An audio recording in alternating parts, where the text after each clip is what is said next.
இப்போ பண்ணுற ஆக்டிவிட்டீஸ் அப்படின்னா என்னுடைய ஃபவுண்டேஷன் யுனைடெட் சமாரிட்டன்ஸ்ன்ற பேரில் நாங்கள் எஸ்டாப்ளிஷ் பண்ணியிருக்கோம்.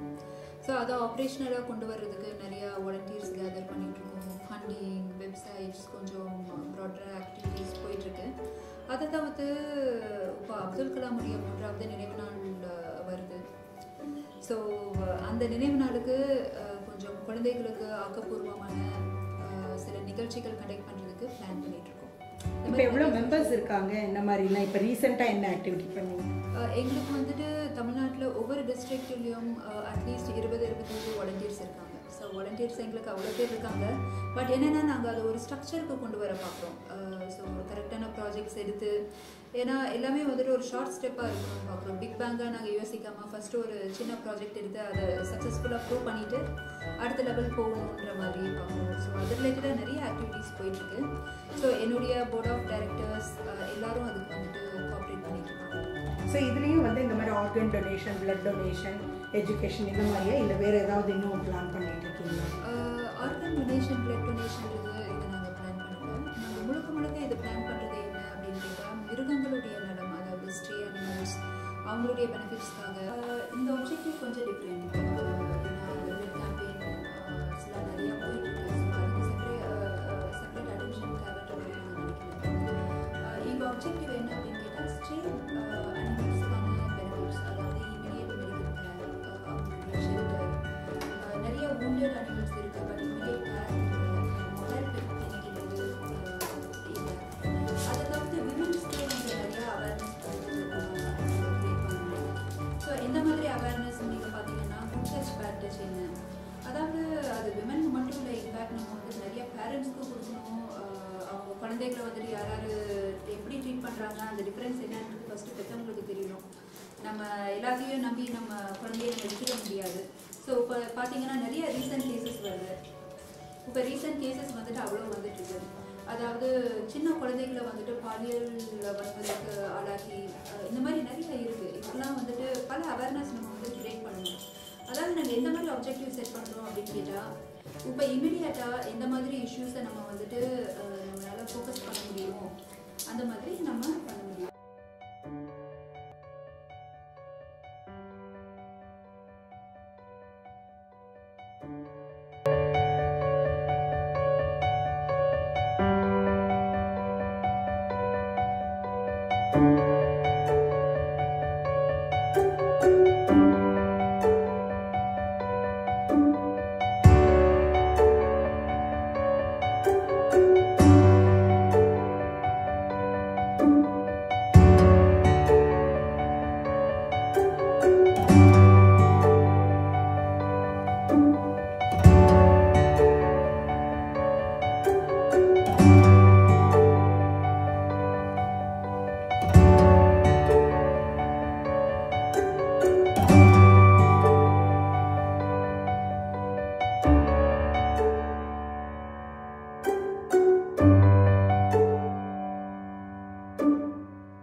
வெல்ஃபேருக்காக என்னென்னலாம் பண்ணுறீங்க, எப்படி பீப்புள் எஜுகேட் பண்ணுறீங்க, என்னெல்லாம் தெரியாதவங்க என்னெல்லாம் ஒரு பெட்டை வளர்க்குறாங்க அப்படின்னா என்னெல்லாம் பண்ணலாம், what are they suppose to to? இப்போது இங்கே வந்துட்டு பார்த்தீங்கன்னா பெட் இன்சூரன்ஸ்ன்றது ரொம்ப காமன் கிடையாது. ஸோ அது ஒரு அவேர்னஸ் வந்துட்டு நாங்கள் பிளான் பண்ணிட்டுருக்கோம். இப்போ அப்ராட்லலாம் பார்த்தீங்கன்னா இப்போ என்னுடைய அனிமல்ஸே வந்துட்டு அப்ராடில் இருக்கும்போது ஆக்டிவியா பெட் இன்சூரன்ஸ் இருக்குது. ஸோ அவங்களுக்கு ஏதாவது கிரிட்டிக்கலான ஒரு ஆக்சிடென்டல் இன்சிடென்ட் ஏதாவது நடக்குது, இல்லை ஏதாவது லாங் டேர்மான ஏதாவது மெடிக்கல் இஷ்யூஸ் நடக்குதுன்னா இமீடியட் கேர் வரும்.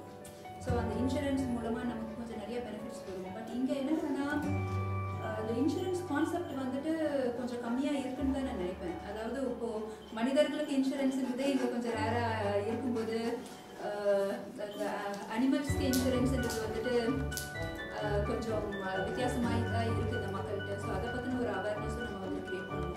அதை தவிர்த்து நம்ம அனிமல்ஸை வளர்க்கணும் அப்படின்னு கேட்டால் ஃபஸ்ட்டு திங் நம்ம பண்ண வேண்டியது அவங்கள அனிமல்ஸாக பார்க்காம ஒரு லிவிங் சோல்ஸாக பார்க்கணும். அவங்கள வந்துட்டு எந்தெந்த சூழ்நிலைகளில் அவங்க சந்தோஷமாக இருப்பாங்க, அவங்களுடைய விருப்பம் என்ன, அவங்க போக்கில் விடணும். இப்போ பாருங்கள், இவன் என்னுடைய ஜேக், இவன் Saint Bernard breed, Swedish breed. சோஃபாவில் நம்ம உட்காந்துருக்கிற மாதிரி உட்காந்துருக்கு. ஸோ அவனுக்கு அவன் அனிமல்ன்ற அந்த ஃபீல் கிடையாது. எங்களோட அப்படியே ஒன்றி இருக்கான். ஸோ அவனுக்கு என்னென்னா அவங்க ஃப்ரீயான லைஃப். நம்ம பெட் அனிமல்ஸை அவங்களுடைய போக்கில் விட்டுக்கணும். ரொம்ப அன்பாக நம்ம நடந்துக்கணும். அப்படி இருந்தால் அவங்களுக்கே தெரியும் எந்த மாதிரி நடந்துக்கணும், டிசிப்ளின்னா என்னென்னு. நான் என்னுடைய டாக்ஸை ட்ரெயின் பண்ணது கிடையாது. ஸோ மற்றவங்க கமெண்ட் சொன்னால் அவங்க கேட்க மாட்டாங்க. ஆனால் அவங்க சொல்லாமலே டிசிப்ளினாக நடந்துப்பாங்க.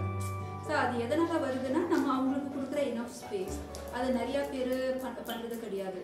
நிறையா அனிமல்ஸ் வீட்டில் வச்சுட்டு அதை கட்டி போடுறது, அதை துன்புறுத்துறது, அடிக்கிறது